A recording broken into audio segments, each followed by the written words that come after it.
this is TV on the Radio, Thomas Vance, the music vendor, and welcome to the Friday Rock Show. All music, all the time. This is the nation's music station. Much music.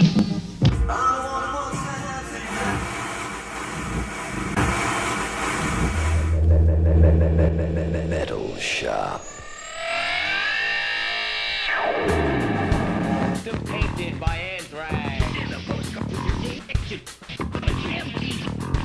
For many of us that became hard rock and heavy metal fans but grew up in the 80s, there had to be some point of discovery or exposure to an underground world of metal that just really wasn't visible in a top 40 culture that many of us were, that surrounded many of us.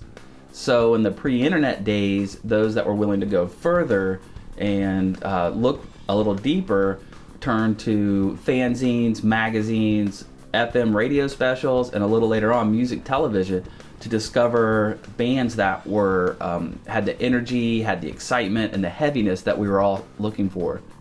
So for this video, my friends Andy, Darcy, John, and myself, we all got together to share our experiences growing up during this time, but from very different places. I'm going to go on a little bit of a nostalgic trip down memory lane. If you remember back to the 1980s, if you were fortunate to live through that wonderful time, there was no internet. Discovering new music and especially new heavy metal music, it wasn't necessarily the easiest thing to do. I think there were probably 4 entry points to discovering new music. There was word of mouth, but this was limited. There was tape trading. Magazines were great, but you could only read about what was coming out. You couldn't actually hear it. And then there was radio. At least in Colorado and Denver at the time, and I'm talking late 80s, early 90s. There were 2 hard rock stations, or metal stations, if you will. I don't really call them metal stations, but they would play whatever was the top 40 hard rock heavy metal stuff of the day, which was mostly glam metal. So you're not going to hear, you weren't going to hear Metallica, you weren't going to hear Slayer or Megadeth or any of the thrash stuff. I didn't hear any of that actually until I started hanging out at a local record store. 1983, 1984 was my big turning point in music. I had access to Circus, Hit Parader, another magazine called Metal Edge, and then an import in Canada was a magazine called Kerrang, which we paid a little bit more money for. But those magazines were huge to us. We found out about there was new release sections in there. There was articles on our favorite bands. That's where we went for all our info. I used to read Guitar World all the time. I'm a guitar player, so I loved that. They would advertise records and release dates, anticipated release dates for your favorite hard rock and heavy metal artists. We would be at those stores every Tuesday when the new magazines came in, and me and my buddy Barry, we would be the first guys we'd be digging through the boxes before they'd even put them out. They didn't much like that, but you know what? We were always good for probably 2 to 3 magazines each every Tuesday. We read them. We would take out I think it was Circus that always had a poster in the middle. We'd be hanging those on our walls, and oh man, those were the good old days. I used to occasionally pick up Kerrang. Now, Kerrang is obviously a really famous magazine, but it wasn't until Metal Hammer was launched in the UK in 1986 that I really started sort of collecting and picking up a music magazine regularly. I jumped on it. I thought it was far superior writing to Kerrang, in my opinion, certainly for my age at the time.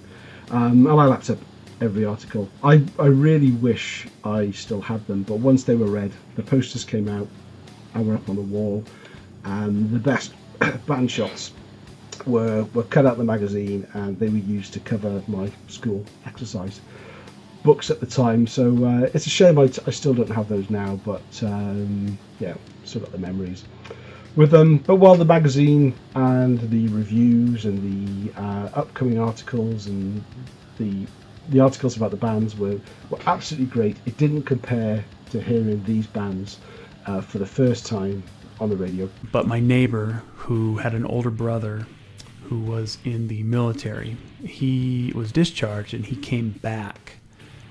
And when he came back, every time he would come back, actually, when he was on leave, he would always bring with him records and tapes. And it was always, hard rock, heavy metal. At the time, it was, whatever was the heaviest stuff you could find, which was, thrash metal. But he would bring all that stuff back. And that's kind of how I that all that stuff got onto my radar. So same guy, same neighbor, his older brother knew about this once a week radio show called Metal Shop. Metal Shop. I never actually recorded any of the Metal Shop stuff. Of course I look back on it now and I'm like, what was I thinking? But I do remember specific of shows where I heard, about a band, or I heard a song for the first time and I heard it on that show. So I would go over to his house and we would tune in. And radio was really, really important for me. Particularly one show, and that was the Friday Rock Show, which was the only national radio show in the UK to champion hard rock and heavy metal. Well, hello there. This is TV on the Radio, Thomas Vance, the music vendor, and welcome to the Friday Rock Show.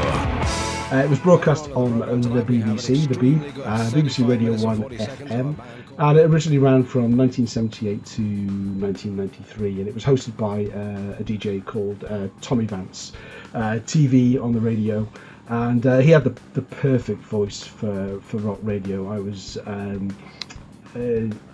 always glued to the show. So while the Friday Rock Show, starting around 78 and moving to the early 80s, it was pivotal in promoting the new wave of British heavy metal amongst sort of UK radio listeners. Anyway, it wasn't until around 1986 that this spotty adolescent kid that was to become Cloudy Rounder really started to take note. And just looking down the list in front of me, lots of new stuff. Motley Crue, The Cross, Sanctuary, Thunder as well, their single. Something by Bruce Dickinson, Gary Moore, Riff, Robert Plant, Iron Maiden, Warrior Soul, something by Dio, and also Poison, who will start the show tonight. As always, more rock than you can handle. So for me, it was 1980 something, right? And hard rock and heavy metal was verboten in my house. So Friday nights at 11 o'clock, and I think Sunday nights at 11 o'clock, these FM radio shows would come on that would play the hard rock and heavy metal.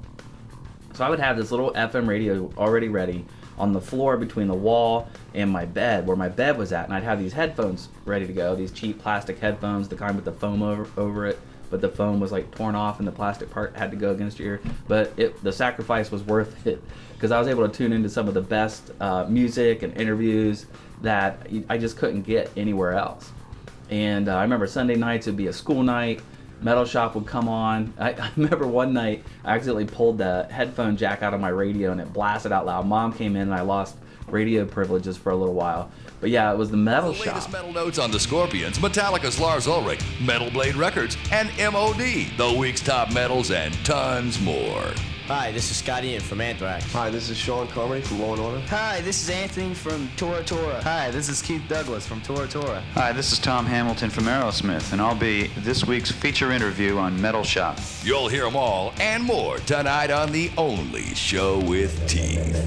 Metal Shop. Back in a flash. When I found out about Metal Shop, that was kind of an exciting thing, because we would wait all week. Ours aired on Sunday nights here in Colorado, if I remember correctly, every Sunday night, and I think it started at like 8 o'clock local time. But I would have to go over to my neighbor's house and listen to the shows there, and I didn't catch them every Sunday, but I tried to catch as many as I could. But it was definitely a challenge trying to listen to the show all the time. I kind of had strict parents who they didn't approve of the contemporary rock that was coming out in those days. So I kind of had to be strategic about it. almost like plan something else. Like there was a different reason why I was going over to play at my neighbor's house or whatever. And at this time, I'm older. I'm in, junior high, not quite yet in high school, but so I could stay out a little bit later. But it was always, I was going over there to do something because we went to the same school. It was like, oh, we're going to do a homework project. But really, I was going over to listen to this Metal Shop show. John Marshall of Metal Church. Now let's check out the band's triple axe attack on this cut, Fake Healer. Started at 10 p.m, finished at midnight. So my earliest memories of really listening to it are, bearing in mind this is heavy metal, I listened to it at the quietest possible volume. I wasn't allowed to stay up late at the time. Even, I guess, being the age of 15, 10 o'clock seems such an early time to go to bed, but that was around the time I used to go to bed at that time. I wasn't allowed to stay up late, and I certainly wasn't allowed to stay up till midnight to watch it. I didn't have headphones either, and I think on many, well, I know for a fact on many occasions I didn't actually make it through the whole show. I was fast asleep by the time the show had finished, but every time I woke up the next morning the radio was off, so clearly my parents knew what I was doing, and so they would obviously come in and just switch the radio off, and they never mentioned it at all.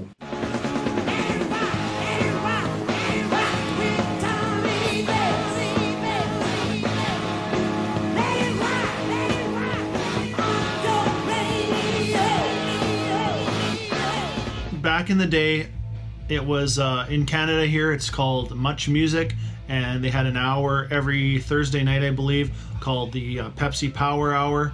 I would record that religiously on VHS tape, and I would keep every one of them, and I'd watch them over and over. And they would tell you ahead of time on Much Music, hey, there's going to be a new video by Dio or Motley Crue's putting out a new video, and you were so excited. Like it's everything you could do, to hold your excitement until that edition of the Pepsi Power Hour came on. And I would record it, and later on, if I was working, I couldn't wait to get home to put that on, and I would watch it through and through. You could fast forward the commercials or whatever, but Pepsi Power Hour was huge to us when we were growing up.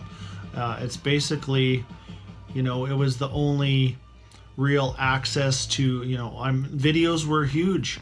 As far as cable TV outlets, no way. Dad still to this day doesn't have cable, but he didn't have cable then, never had it, never will. So when I would go over to a friend's house, I couldn't wait to get exposure to any kind of MTV I could. So during the afternoon after school, it was all the Guns N' Roses and Bon Jovi and Poison and Def Leppard videos. But if I was staying the night somewhere and they had cable TV, you better believe I was down there by the TV with the volume really low, trying to catch Headbangers Ball. I discovered so many bands through Headbangers Ball. To me, having a radio show like a Metal Shop or a TV show like Headbangers Ball that was, only on once a week for an hour or whatever it was, you waited for that show. So you weren't, blasting yourself all week long, looking up all your favorite stuff. So then by the time the show comes on, it's not a big deal. You waited. You had no idea what was going to happen other than what, for me, Ricky Rackman would say next week, blah, blah, blah, guest. And then maybe they'd advertise it during the week on MTV. But I don't know, just having the anticipation and the build-up for me was an experience that I think is gone forever because we are in the age of instant access. Instant gratification, gotta have it now. We didn't have a lot of radio shows where I lived in a smaller town, so big time with Much Music. In the States, I know it's MTV, but our TV didn't even have, we weren't even able to get that channel. Later on, I think we were, but not in the early days, early days of cable. My mom and dad only had certain channels, and we pretty much had to convince Mom and Dad that we needed to have Much Music as a station that we paid for in our package. So it was a syndicated show, which I would find out later. I thought it was live, and like I imagined the band members, like Anthrax was in the studio there with Charlie the Butcher Kendall. I imagined that they were all together, but they weren't. It was syndicated, it was pre-recorded and pressed on vinyl records or CDs or reel-to-reel, and then distributed to the radio station. So what I was tuning into was a syndicated show. Again, Charlie Kendall would set up the intros, the outros, and the segues to the commercials, the interviews, and the music. But it was just an awesome program, and I wasn't there for the whole ride. I only listened to it for a few years. I had no idea that I had run from like 1984 into the early 90s. But now I'm on a quest to collect the radio shows, and revisiting those just gives a sense of nostalgic joy going back and listening to those. Even the commercials are a lot of fun, so it really takes me back, and it's just fun to revisit. The theme tune for the song, for the show, was a track by Dixie Dregs called "Take It to the Top." I still get goosebumps to this day whenever I hear it. And it was, just the quick little interviews that would happen on that show. But it was one, and it was with Phil Anselmo from Pantera. And they were, basically asking him, kind of about the band and where you guys came from. And it, kind of seemed like all of a sudden this band named Pantera showed up playing this really heavy yet catchy music. And, of course, I remember Phil, going through talking about, the Abbott brothers and kind of where they started, and that Phil was the second singer, but that they considered this record, Cowboys from Hell, to be their first real record. But I remember that distinctly, not necessarily because I remember Phil and I remember the interview, but I remember the song that they played after that interview with Phil, and it was Primal Concrete Sledge, which is one of my favorite early Pantera tunes, especially on this record. Killer tune. But when I heard that song, I was like, whoa, like that's not, Poison or Guns N' Roses or Motley Crue or, name your kind of pop or glam metal band from the era. This is like completely different. This is heavier. And of course, we know now Pantera would go 20 times heavier than they were on Cowboys from Hell. But when I heard that song, literally the next day I was hitting the street trying to find a tape or CD, and at that time it was a tape, but I had to get that record. I had to get this record, and because of that song, and that I can attribute to hearing that Metal Shop show. Ricky Rackman here with Phil and Vince from Pantera in Venice, California, a town where you can buy hand salad.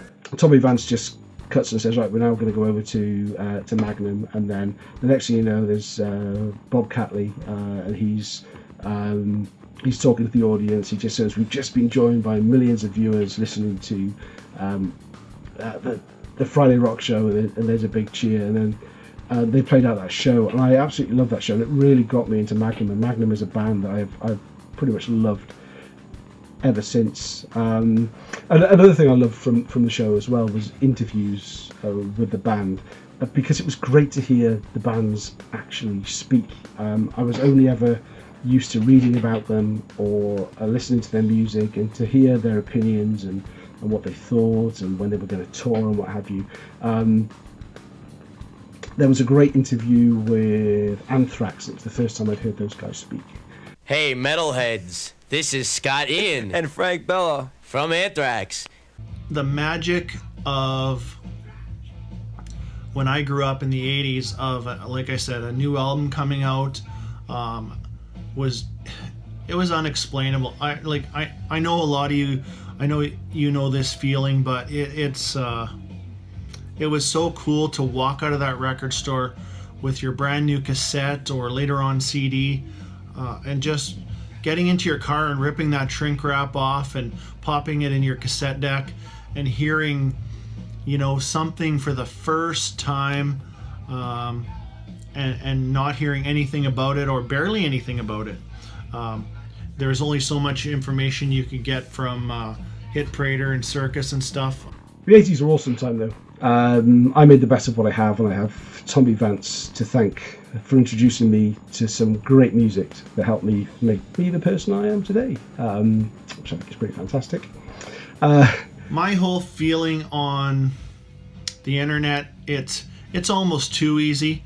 I am glad to have grown up when I did. I know the excitement when you haven't even heard one song off of a new album. You just know a release date, and you're literally at the record store that day waiting for it to come out, and you've heard nothing.